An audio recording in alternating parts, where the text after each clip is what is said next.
नमस्कार विद्यार्थी मित्रांनो, मी एस के शेख. माझी जिल्हा व सत्र न्यायालयामध्ये निवड झालेली आहे. 2023-24मध्ये जी एक्झाम TCSने घेतली होती त्या थ्रू माझी निवड झालेली आहे. मित्रांनो, आपण जी मुंबई उच्च न्यायालय भरती 2025 आलेली आहे ते सध्या टार्गेट करत आहोत. त्यामध्ये आपण मित्रांनो तुम्हाला आज आपण महत्त्वाचे टॉपिक देणार आहोत. शिपाई पदासाठी आणि क्लर्क पदासाठी दोन्हीसाठी आपण महत्त्वाचे टॉपिक तुम्हाला देणार आहे. मी मागील वर्षाच्या प्रश्नपत्रिकाचा अभ्यास करून मागील वर्षाच्या प्रश्नपत्रिकेचे ॲनालिसिस करून तुमच्यासाठी महत्त्वाचे टॉपिक काढलेले आहेत GKचे. या व्हिडिओमध्ये आपण GKचे महत्त्वाचे टॉपिक तुम्हाला मी देणार आहे. मित्रांनो, शिपाई भरतीसाठी GK हे खूप महत्त्वाचं आहे. येणाऱ्या एक्झाममध्ये शिपाई भरतीमध्ये 25+ प्रश्न विचारण्याची शक्यता आहे GKमध्ये. त्यासाठी मित्रांनो तुम्हाला GK हा टॉपिक अगदी व्यवस्थित करून ठेवायचा आहे. पण मित्रांनो, मी तुम्हाला 21 टॉपिक देणार आहे. तर 21 टॉपिकवर असे आहे की त्यावर एक्झाम सेटरने पेपर सेटरने त्यावर वारंवार प्रश्न विचारलेले आहेत. त्या टॉपिकवर फिरून वारंवार प्रश्न विचारलेले आहेत. ते टॉपिक अगदी व्यवस्थित तुम्ही करून ठेवले तर तुम्हाला जास्तीत जास्त मार्क्स मिळवण्यात मदत होईल. तसेच मित्रांनो, आपण या आपल्या CKO अकॅडमी या चॅनलवर अगदी फ्रीमध्ये तुम्हाला पेपरचे स्पष्टीकरण, मुलाखत, चापल्य चाचणी या सर्व गोष्टी अगदी फ्रीमध्ये तुम्हाला प्रोव्हाइड करण्याचा प्रयत्न करत आहे. त्यासाठी मित्रांनो तुम्हाला या चॅनलला सबस्क्राईब करायचं आहे. जास्तीत जास्त विद्यार्थ्यांपर्यंत या व्हिडिओची लिंक शेअर करायची आहे. चला तर मित्रांनो, आज आपण जे महत्त्वाचा टॉपिक आहे आज की GKचे महत्त्वाचे टॉपिक कोणते आहेत ते टॉपिक मी तुम्हाला आज सांगणार आहे. तसेच मित्रांनो, मी मागील जे 8 प्रश्नपत्रिका आहे, शिपाईचे 4 आणि क्लर्कचे 4, 2018 ते 25पर्यंत झालेल्या सर्व पेपर मी चेक केले. या 8 प्रश्नपत्रिकेचे मी ॲनालिसिस केले आणि एक महत्त्वाचे टॉपिक काढलेले आहेत. तसेच मित्रांनो, शिपाई पदासाठी तुम्हाला सांगतो मी GK हा सरासरी तुम्हाला GKचे 25 ते 27 प्रश्न येण्याची शक्यता आहे. मराठीचे 2-3 प्रश्न येण्याची शक्यता आहे. गणिताचे पण 2-3 प्रश्न येण्याची शक्यता आहे. आणि मित्रांनो, एक पेपर झाला होता 7 फेब्रुवारी 2024मध्ये. यामध्ये एकाच पेपरमध्ये मित्रांनो 5 प्रश्न इंग्रजीचे विचारलेले आहेत. म्हणून मित्रांनो, इंग्रजी पण आपल्याला करून ठेवायचं आहे. कोणताही विषय आपल्याला मागं ठेवायचा नाही. कोणताही विषय आपण मागे ठेवू शकत नाही. त्यासाठी मित्रांनो आपल्याला सर्व विषयाची तयारी करायचीच आहे. पण GKला खूप महत्त्व द्यायचं आहे मित्रांनो. येणाऱ्या एक्झाममध्ये जे शिपाईसाठी 25+ प्रश्न विचारण्याची शक्यता आहे मित्रांनो. तर मित्रांनो, मी तुम्हाला जे महत्त्वाचे टॉपिक आहे ते सांगणार आहे. त्या अगोदर तुम्ही चॅनलला सबस्क्राईब करा आणि व्हिडिओला लाईक करा. आता मित्रांनो, महत्त्वाचे टॉपिकमध्ये जे आपण बघितलं, जर इतिहासाचे टॉपिक बघितलं तर इतिहासामध्ये समाजसुधारक आहे. तर समाजसुधारक खूप मोठा टॉपिक आहे. पण मित्रांनो, समाजसुधारकातील काही तुम्हाला सब टॉपिक सांगणार आहे मी.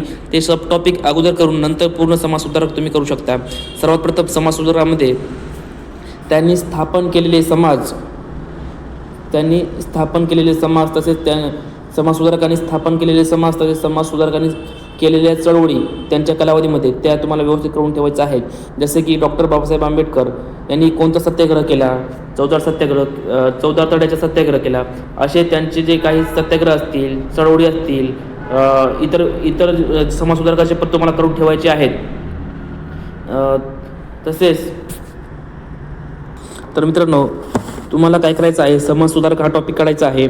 त्यामधले समजा महात्मा फुले झालेत, राजाराम मोहन रॉय, तसेच इतरही समाजसुधारक आहेत. त्यांचे सर्वात प्रथम त्यांनी कोणते समाज स्थापन केलेले आहे, तसेच त्यांनी कोणकोणत्या चळवळी केलेल्या आहेत, या सर्व गोष्टी तुम्हाला अगदी एका पेजवर लिहून घ्यायच्या आणि ते व्यवस्थित करून ठेवायचे आहे. कारण याच्यामध्ये समाजसुधारकामध्ये जे सब टॉपिक आहे त्यांचे समाज आणि चळवळी यावर जास्तीत जास्त प्रश्न विचारलेले आहेत आणि पुढं पण त्यांचे प्रश्न विचारण्याची शक्यता आहे. त्यामुळे सर्वात प्रथम तुम्ही हे करून ठेवायचं आहे. तसेच आपण आपल्या YouTube चॅनलवर हे सर्व टॉपिक एक करून घेणारच आहोत. त्याबद्दल तुम्ही निश्चिंत राहा. आता मित्रांनो, पुढचा प्रश्न आहे, पुढचा एक टॉपिक आहे आपला यशवंतराव चव्हाण. मित्रांनो, यशवंतराव चव्हाण हे आपले जे पहिले मुख्यमंत्री होते. मित्रांनो, प्रत्येक पेपरमध्ये यशवंतराव चव्हाण यांच्यावर प्रश्न आहे म्हणजे आहेच. तर तुम्हाला यशवंतराव चव्हाणांचा आणि प्रश्न फिरून फिरून विचारलेला आहे. कधी कधी विचारलेला आहे की त्यांचे स्मृतिदिन कधी आहे. एका प्रश्नात विचारलेला आहे की यशवंतराव चव्हाण हे कोण आहेत. असे फिरून प्रश्न विचारलेले आहे मित्रांनो. म्हणून मित्रांनो तुम्हाला यशवंतराव चव्हाण यांची अगदी डिटेलमध्ये माहिती ठेवायची आहे म्हणजे ठेवायचीच आहे.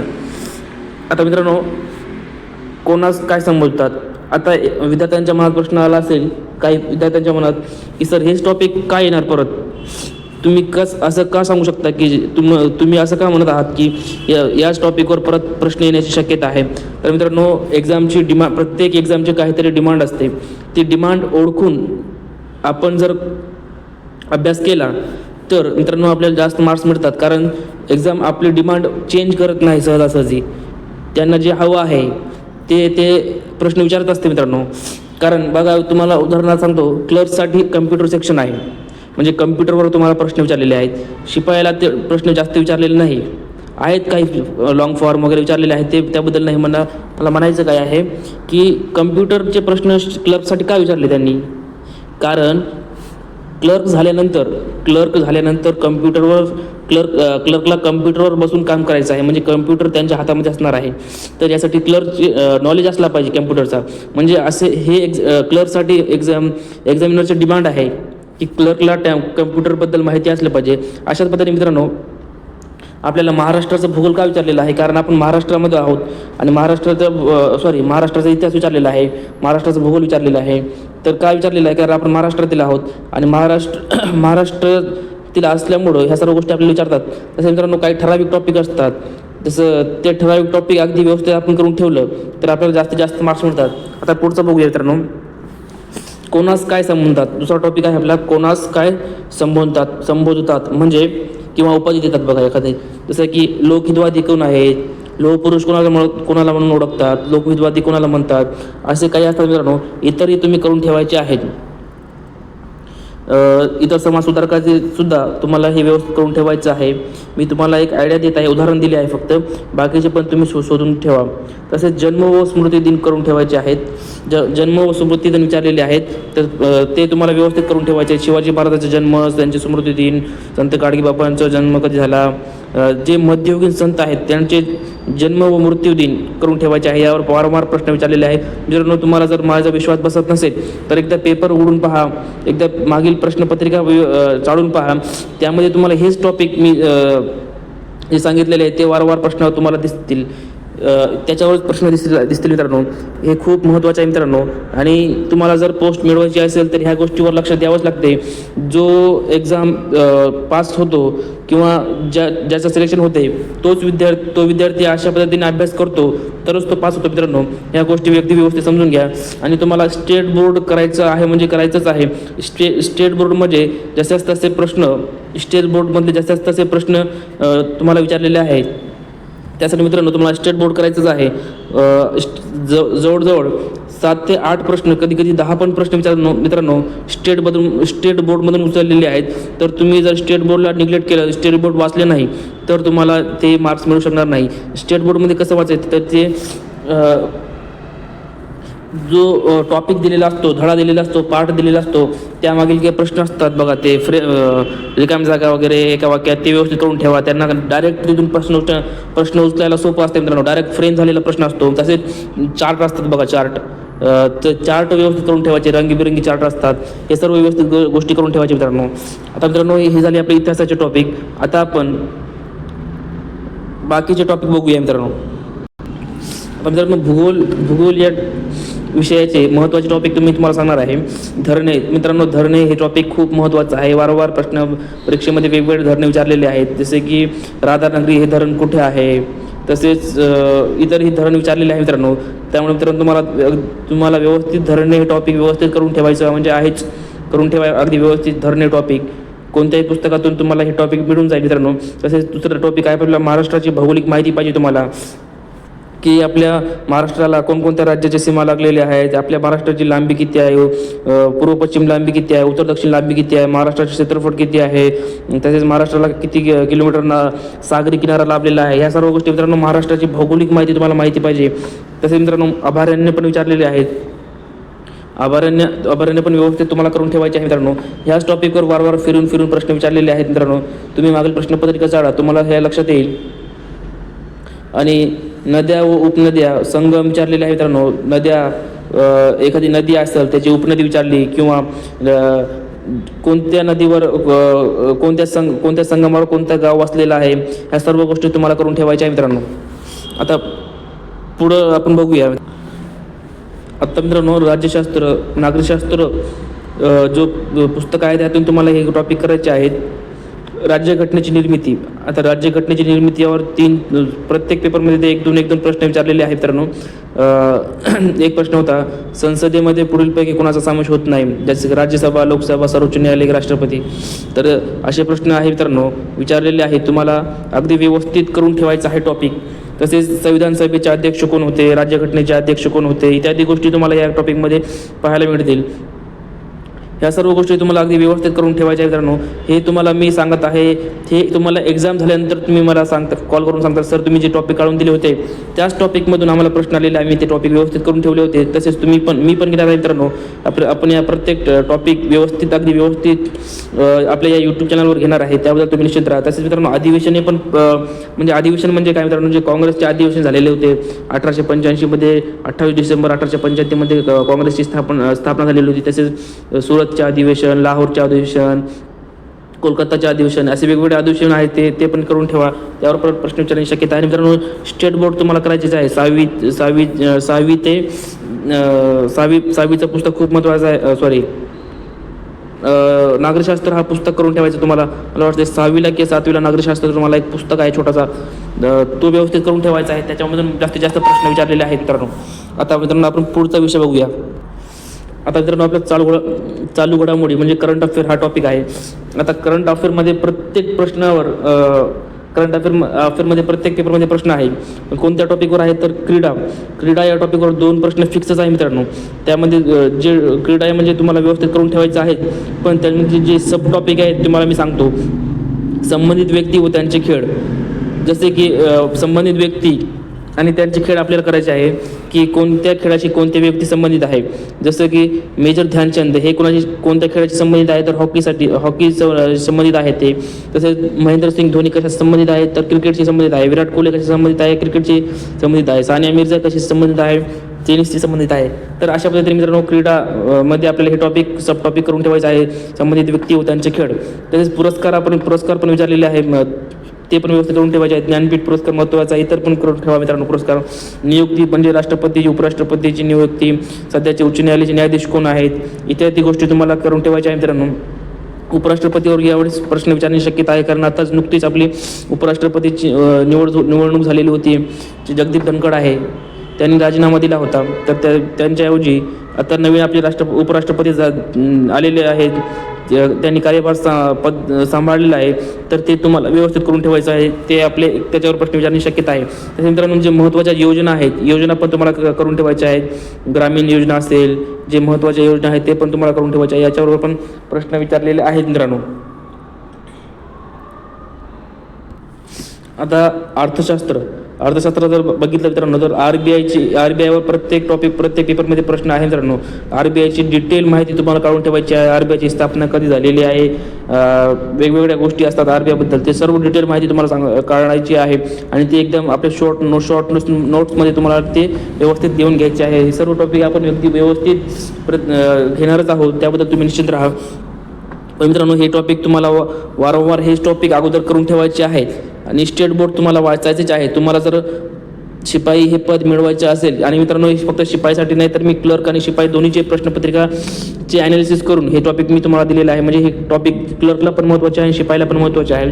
हे जे मुंबई उच्च न्यायालयाची जी प्रश्नपत्रिका आहे ते मी तुमच्यासमोर ॲनालिसिस करून पॉईंट काढलेले आहे, टॉपिक काढलेले आहेत मित्रांनो. खूप महत्त्वाचे आहे. तुम्हाला जर वाटत असेल की मला क्लर्क व्हायचं आहे, शिपाई व्हायचं आहे, तर तुम्हाला ह्या गोष्टी, हे टॉपिक व्यवस्थित करून ठेवावेच लागतील. याच्याशिवाय पर्याय नाही. आणि मित्रांनो, तसेच आपल्या या यूट्यूब चॅनलवर आपण अगदी हे सर्व फ्रीमध्ये घेणारच आहोत. त्यासोबत मित्रांनो हे टॉपिक संपल्यानंतर अगदी सर्वात प्रथम आपण नेट सर्व टॉपिक घेणार आहोत. त्यानंतर टॉपिक संपल्यानंतर या टॉपिकवर प्रश्न पण घेणार आहोत मित्रांनो. प्रत्येक टॉपिकवर प्रश्न सोडून घेणार आहोत. तसेच मित्रांनो तुम्हाला येत्या काळामध्ये PDF सुद्धा मिळणार आहे. नोट्स आपण तुम्हाला प्रोव्हाइड करणार आहेत, PDF. तसेच आपल्या चाचणी आणि मुलाखतीची परिपूर्ण तयारी आणि परिपूर्ण व्हिडिओज तुम्हाला आपल्या या चॅनलवर मिळणार आहे. टेस्ट सिरीज पण तुम्हाला मी देण्याचा प्रयत्न करणार आहे. बाकीच्या पण गोष्टी पूर्ण म्हणजे परिपूर्ण तुम्हाला गोष्टी मी देण्याचा प्रयत्न करणार आहे मित्रांनो. तर तुमचं काम एकच आहे, जास्तीत जास्त विद्यार्थ्यांपर्यंत हे चॅनलला व्हिडिओला शेअर करायचा आणि चॅनलला सबस्क्राईब करायचा आणि लाईक करायचं आहे मित्रांनो. तर मित्रांनो तुम्हाला हे व्हिडिओ कसा वाटला आणि तुम्हाला हा व्हिडिओ आवडला का ते मला एकदा कमेंट बॉक्समध्ये कळवा. तसेच मित्रांनो आपल्याला विज्ञान याचे टॉपिक तुम्हाला मी महत्त्वाचे टॉपिक सांगतो. जीवनसत्व या प्रत्येक पेपरमध्ये जीवनसत्वावर प्रश्न आहेच म्हणजे आहे. पण मित्रांनो जीवनसत्व हे टॉपिक अगदी व्यवस्थित तुम्हाला करून ठेवायचं आहे. प्रश्न वेगवेगळ्या पद्धतीने विचारलेला आहे की जीवनसत्व कशासाठी महत्त्वाचं आहे, या सर्व गोष्टी त्यामध्ये सांगितलेल्या आहेत. तसेच रोगवर प्रत्येक टॉपिकवर प्रत्येक पेपरमध्ये प्रश्न आहे मित्रांनो. कोणता रोग कशामुळे होतो, ह्या सर्व गोष्टी तुम्हाला करून ठेवायच्या आहेत मित्रांनो. तसेच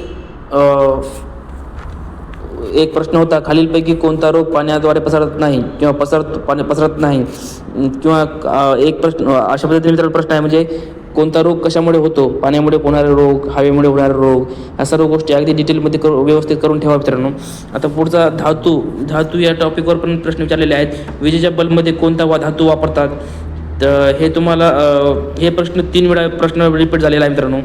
तसेच मित्रांनो धातूवर इतरही तुम्ही विजेच्या बल्बमध्ये आता हे विचारलेलं आहे तुम्हाला की विजेच्या बल्बमध्ये कोणते धातू असतात, इतरही गोष्टीमध्ये कोणकोणते असतात, जसे की गोबर गॅसमध्ये कोणता वायू असतो, मिथेन, अशा वेगवेगळ्या वायू पण मित्रांनो धातू पण आणि वायू पण म्हणजे तुम्हाला करून ठेवायचे आहेत ह्या सर्व गोष्टी. आता पेशीचा शोध कोणी लावला म्हणजे शोध लावणारे जे शास्त्रज्ञ आहेत हे पण तुम्हाला व्यवस्थित करून ठेवायचं. आणि स्टेट बोर्ड 8वी 9वी 10वी ते महत्त्वाचे मित्र स्टेट बोर्ड तुम्हाला करायचेच आहे. त्याच्याशिवाय तुम्हाला पर्याय नाही, गत्यंतर नाही मित्रांनो. आता मित्रांनो पुढचे काही टॉपिक आहेत जसे की सर्वात मोठा सर्वात लहान, महाराष्ट्राबद्दल आणि भारताबद्दल पण तुम्हाला लक्षात ठेवायचं आहे. आता हे टॉपिक बऱ्याच विद्यार्थ्यांना समजत नाही की नेमकं तुम्हाला सांगायचं का याच्यामध्ये. तर सर्वात मोठा म्हणजे सर्वात मोठा राज्य कोणता, सर्वात लहान राज्य कोणता. तसेच या घटकामध्ये हे पण मोडतात की पहिली महिला पंतप्रधान कोण, पहिली राष्ट्रपती महिला कोण, तसेच पहिली व्यक्ती कोण, ह्या सर्व गोष्टी यामध्ये मोडतात मित्रांनो. यावर खूप सारे प्रश्न आहेत मित्रांनो. एक प्रश्न विचारला होता की पहिले मुंबई उच्च न्यायालयाचे वकील कोण, महिला वकील कोण, म्हणजे महिला संदर्भातून जास्त विचारलेले आहेत. तर ह्या सर्व गोष्टी सर्वात मोठा आणि सर्वात लहान यामध्ये पण मोडतात मित्रांनो. ह्या सर्व गोष्टी तुम्हाला व्यवस्थित करून ठेवायच्या आहेत. आता पुढचा टॉपिक आहे महाराष्ट्राची ओळख, प्रसिद्ध वस्तू, अग्रेसर जिल्हे, इत्यादी राज्य. महाराष्ट्राची ओळख म्हणजे मित्रांनो तुम्हाला महाराष्ट्राची ओळख पाहिजे म्हणजे महाराष्ट्रामध्ये काय महाराष्ट्र कशासाठी प्रसिद्ध आहे या गोष्टी. तसेच प्रसिद्ध वस्तू जसे की छत्रपती संभाजीनगरमध्ये हिमवृषाल प्रसिद्ध आहे. तसेच अग्रेसर जिल्हे म्हणजे कापसासाठी कोणता जिल्हा अग्रेसर आहे, साखरेसाठी कोणता जिल्हा अग्रेसर आहे. या सर्व गोष्टी तुम्हाला अगदी व्यवस्थित करून ठेवायच्या आहे मित्रांनो. महाराष्ट्राची ओळख कशासाठी आहे या सर्व गोष्टी मित्रांनो तुम्हाला अगदी व्यवस्थित करून ठेवायच्या आहेत. आता राष्ट्रगीत, राज्यगीत आणि याच्यावर पण प्राणी म्हणजे राष्ट्रगीत कोणी लिहिलं आहे, राज्यगीत कोणी लिहिलेलं आहे, राजा बडींनी कोणता गीत लिहिलेला आहे, रवींद्रनाथ टागोरनी कोणता गीत लिहिलेला आहे. इतरही जे गीत आहेत आपले ते वंदे मातरम ते गीत कोणी लिहिलेलं आहे. या सर्व गोष्टी तुम्हाला व्यवस्थित करून ठेवायच्या आहेत. तसेच महाराष्ट्राचं राज्य प्राणी काय आहे, कोण आहे, महाराष्ट्राचं राज्य फूल कोणतं आहे, महाराष्ट्राचे राज्य पक्षी कोणता आहेत, या सर्व गोष्टी तुम्हाला करून ठेवायच्या आहे मित्रांनो. आणि मित्रांनो पुढचा टॉपिक आहे दिनविशेष. दिनविशेष हे खूप महत्त्वाचं आहे. प्रत्येक पेपरमध्ये 1 ते 2 प्रश्न विचारलेलेच आहे, ह्याच्यावर एक तरी विचारलेलंच आहे. त्यामुळे मित्रांनो अगदी व्यवस्थित तुम्हाला दिनविशेष पण करून ठेवायचे आहेत की 27 फेब्रुवारी हा म्हणजे 27 फेब्रुवारी म्हणजे कोणता दिन आहे, मराठीचा दिन आहे ते. तसेच 28 फेब्रुवारीमध्ये विज्ञान दिन आहे, विज्ञान दिवस म्हणून साजरा करतो आपण. अशा पद्धतीने मित्रांनो तुम्हाला ह्या सर्व गोष्टी करून ठेवायच्या आहेत मित्रांनो. या गोष्टी तुम्हाला ह्या सर्व गोष्टी तुम्ही हलक्यात घेऊ नका मित्रांनो, हे खूप महत्त्वाचे आहे. आणि मी अशा पद्धतीने अभ्यास केला होता. माझा जर मी तुम्हाला एक्सपिरियन्स सांगतो मित्रांनो, मी कशा पद्धतीने अभ्यास केला. मला 27.85 मार्क्स का मिळाले, तर ह्या सर्व गोष्टी मी केलेल्या आहेत आणि ह्या सर्व गोष्टी वर्क होतात. या सर्व गोष्टी मी तुम्हाला जीव तोडून सांगत आहे मित्रांनो. तुम्ही फक्त या सर्व गोष्टी, मी सांगितलेल्या गोष्टी अगदी व्यवस्थित करून ठेवा. ही सर्व टॉपिक तुम्ही करून ठेवा आणि स्टेट बोर्ड पण करून ठेवा. आणि मित्रांनो, त्यानंतर तुमच्या पद्धतीने तुम्ही अभ्यास कसा करायचा करा. पण जे आपण टॉपिक केलेले आहेत, हे टॉपिक व्यवस्थित करायचे आहेत, त्यावर प्रश्न तुम्हाला सोडवायचे आहे. म्हणजे तुम्हाला प्रश्न तुम्ही सोडवले नाही तर तुमचा सराव होणार नाही आणि तुमच्या चुका होणार मित्रांनो पेपरमध्ये. पेपरमध्ये तुम्हाला टाईम मॅनेज पण होणार नाही. त्यासाठी मित्रांनो प्रश्न सोडवणे पण खूप महत्त्वाचे आहे. सर्वात प्रथम तुम्ही टॉपिक करायचं, त्यानंतर त्यावरील प्रश्न सोडवायचे आहे, हे लक्षात ठेवा. अशा पद्धतीने जर तुम्ही अभ्यास केला आणि स्टेट बोर्ड पण केले तर मित्रांनो तुम्हाला यश मिळवण्याची शक्यता जास्तीत जास्त वाढते मित्रांनो. आणि मित्रांनो सर्वजण काय करतात, पहिल्या पेजपासून शेवटच्या पेजपर्यंत अभ्यास करण्याचा प्रयत्न करतात. पण मित्रांनो, जे परीक्षेची डिमांड ओळखून घेत नाही, जो विद्यार्थी परीक्षेची डिमांड ओळखून घेणार आणि त्या पद्धतीने अभ्यास करणार, तर मित्रांनो तोच विद्यार्थी सक्सेस होणार आहे, हे लक्षात ठेवा. आता मित्रांनो, ह्या सर्व गोष्टी मी तुम्हाला सांगितलेल्या आहेत. तसेच तुम्हाला आपल्या या यूट्यूब चॅनलवर बाकीच्या पण गोष्टी मी तुम्हाला देणार आहे. शिपायासाठी जे चापली चाचणी आहे त्यामध्ये काय काय गोष्टी असतात, माझा अनुभव काय होता, माझी मुलाखत कशी झाली होती, मला कोणकोणते प्रश्न विचारलेले होते, या सर्व गोष्टी मी तुम्हाला सांगतच आहे. आपण दररोज 9 वाजता लाईव्ह येत असतो मित्रांनो. तुम्हाला दररोज 9 वाजता लाईव्ह पण यायचं आहे. आणि मित्रांनो, ह्या सर्व गोष्टी परीक्षेपर्यंत मी तुम्हाला अगदी व्यवस्थित सर्व गोष्टी तुम्हाला क्लिअर करणार आहे. त्याबद्दल तुम्ही निश्चित राहा. फक्त तुम्ही मित्रांनो या चॅनलला सबस्क्राईब करा आणि जास्तीत जास्त विद्यार्थ्यांपर्यंत चॅनलची चॅनल शेअर करा मित्रांनो. ठीक आहे मित्रांनो, थँक्यू फॉर वॉचिंग. धन्यवाद. तसेच मित्रांनो, टेलिग्राम चॅनलची लिंक मी या व्हिडिओच्या डिस्क्रिप्शन बॉक्समध्ये टाकणार आहे. तिथे तुम्ही जॉईन करून घ्या, कारण मी खूप साऱ्या गोष्टी तुम्हाला अजून सांगणार आहे की अभ्यास एकदम डिटेलमध्ये कसा करायचा आहे. तसेच महत्त्वाचे अजून काही टॉपिक असतील बाकीचे विषयाचे, जसे की मराठीचे, इंग्रजीचे, गणित बुद्धिमत्तेचे महत्त्वाचे टॉपिक तुम्हाला तिथे देणार आहे. तसेच तुम्हाला मी प्रश्नपत्रिका पण तिथे मागील प्रश्नपत्रिका पण तुम्हाला तिथे प्रोव्हाइड करणार आहे. तसेच तुम्हाला पुढे स्टेट बोर्ड पण मी तुम्हाला तिथे टाकण्याचा प्रयत्न करणार आहे. ते स्टेट बोर्ड 8वी 7वी 9वी 10वी 12वीचे सर्व स्टेट बोर्ड पण तुम्हाला मी तिथे टेलिग्राम चॅनलवर टाकणार आहे. या सर्व गोष्टी आणि बरीच काही गोष्टी तुम्हाला मी प्रोव्हाइड करणार आहे टेलिग्राम चॅनलवर. तुम्ही टेलिग्राम चॅनलची लिंक मी डिस्क्रिप्शन बॉक्समध्ये आणि कमेंट बॉक्समध्ये पिन करून ठेवतो. तिथे तुम्ही ते क्लिक करून टेलिग्राम चॅनल जॉईन करून ठेवा. थँक्यू फॉर वॉचिंग मित्रांनो.